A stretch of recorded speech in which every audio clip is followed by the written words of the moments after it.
So man, the college years are a great time of some fantastic friendships.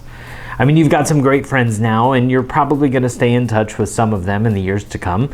I mean, I've got a few friends that we've known each other since we were in first grade together. That's a long time. But some of your friendships may fade, and that's okay too. But think about it, all of your friendships and relationships up to this point are ones based on proximity. It's the people that you surround yourself with at school, at church, your neighbors, your sports that you're involved in, your extracurriculars, clubs, activities, anything like that. But in the next few years, you're going to get to choose your social circle, and the possibilities are nearly endless. Think back to our last video.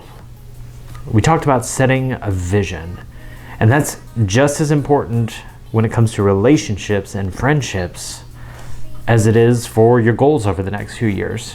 What kind of friendships do you want to have? Who do you want to surround yourself with? What kind of people do you want to hang out with? I mean, you've had the opportunity up to this point to choose friends based on the proximity, but now you're going to get to choose friends for who they are, and you're going to want to choose empowering friendships.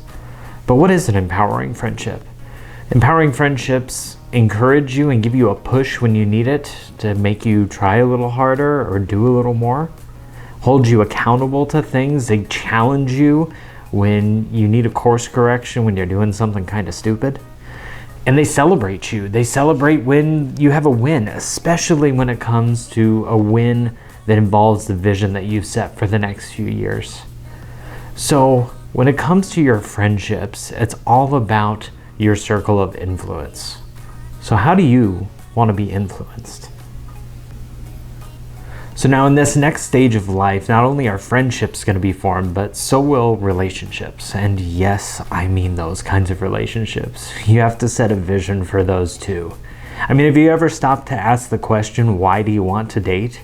What's your goal? What fulfillment do you want to find? Have you ever brought God into the conversation on that?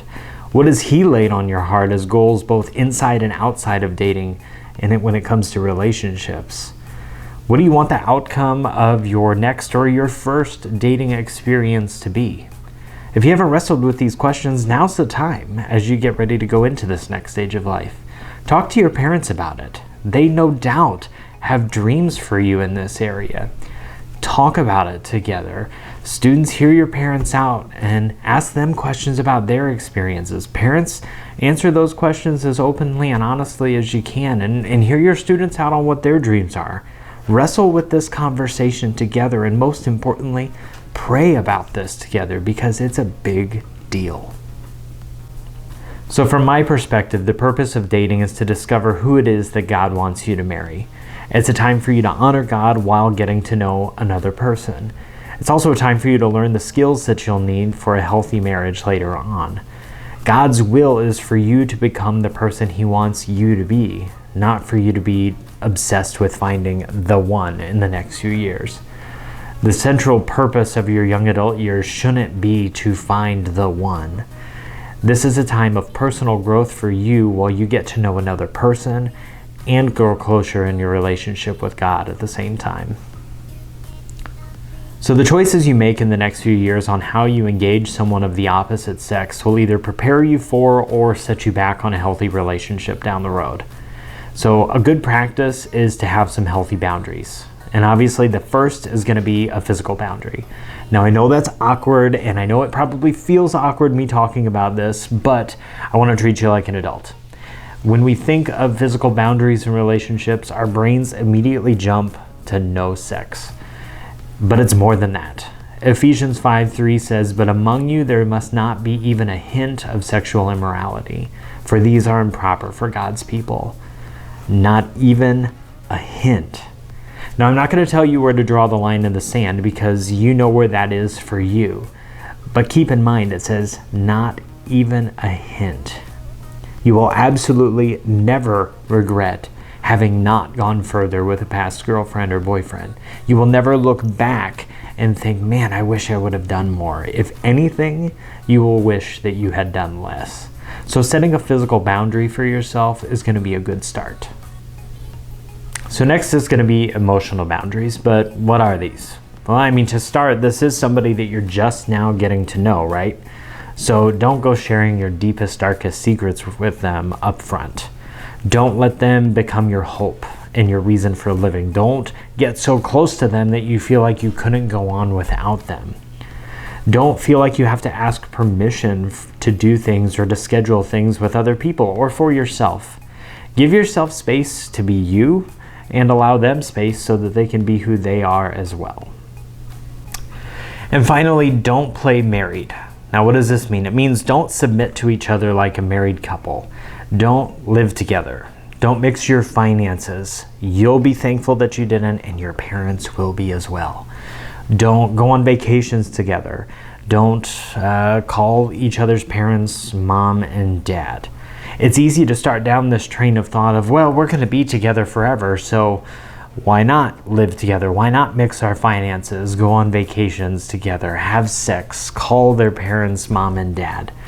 It's a slippery slope and a dangerous one at that. All right, so that's enough of the negatives. Let's focus on the positives. Let's focus on the character of the person that you want to date. Do they have a love for God? Or do they have a servant's heart? Are they kind to others? Do they have a strong work ethic? Are they compassionate? Do they get along with others? Do they have strong morals and values? Do you get along together? Do you have similar interests? What's on your list? Have you asked your parents what's on their list for you? This is a great time to talk together because, again, I know you have dreams about what the one is going to look like, and so do your parents. Talk about it. See what's on your list. See what's on their list. Have a conversation, and again, pray about this together. In the end, be a student of yourself. Get to know yourself and your likes and your dislikes. Get to know what encourages you and lifts you up, and get to know what pushes your buttons and just drives you crazy. Get to know your personality type and how you interact with others. Learn your love language. That's been a huge blessing for my wife and I both. We did this before we got married, and we learned a lot about ourselves and about each other. And again, it's been a huge blessing for us. Relationships and friendships are going to be a huge part of the next few years for you. And your parents and I don't want you to miss out on anything, but more than that, we want you to succeed, and we want you to be able to surround yourself with people who are worthy of you.